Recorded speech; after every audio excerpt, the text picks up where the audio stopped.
يتحرق التوك توك، اطلع يا عم. جسمك هينمل والله. ضحى بالتوك توك بتاعه اللي بياكل منه لقمة عيش عشان ينقذ الستات اللي كانوا راكبين معاه هم وعيالهم الصغيرين، بعد ما العاصفة بتاعت اسكندرية غرقت النفق اللي كانوا ماشيين جواه. كانت هتغرقهم هم كمان لولا ساتر ربنا.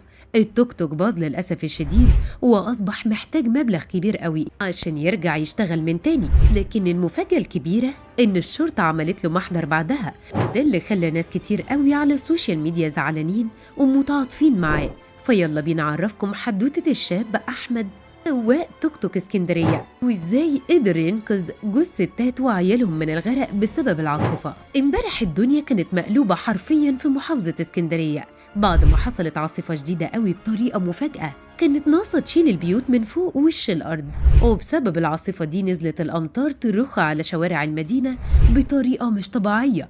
صبحت الشوارع غرقانة والعربيات المية مغطياها وبتهدد الناس إنهم يغرقوا. أحمد شاب اسكندرية بسيط وعنده توك توك بياكل عليه عيش بدل ما يمد إيده ويشحت من الخلق أو يسرق. وفي اليوم ده كان طالع عادي يسعى على لقمة عيشه لما 2 ستات طلبوا منه إنه يوصلهم هم وعيالهم مشوار. وافق أحمد إنه ياخدهم ويوصلهم، وفعلا ركبوا مع التوك توك هم وعيالهم ال3 واتحرك بيهم. وخلال ما كان بيوصلهم بدأت العاصفة الشديدة اللي بهدلت اسكندرية امبارح، والمطرة اتحولت لسيول بتغرق الشوارع والناس بتهرب منها. الستات اللي راكبين التوك توك مع أحمد كانوا خايفين من صوت الرعد والبرق والمطر والسيول اللي نازلة تغرق النفق، واللي كانت بصورة مرعبة قوي.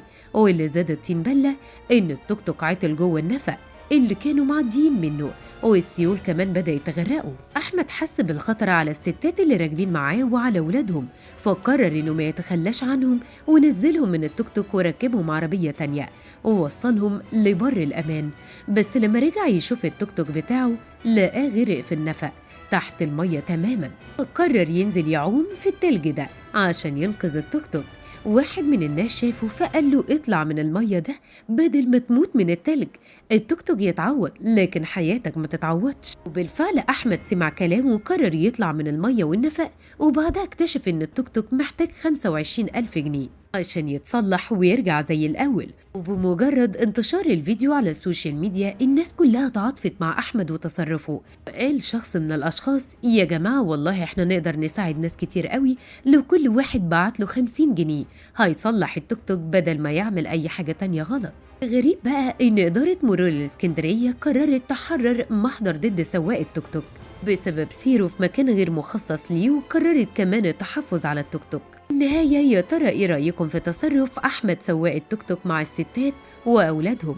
ويا ترى هل فعلا المرور في اسكندرية هياخدوا منه التوك توك اللي بياكل عليه لقمة عيش؟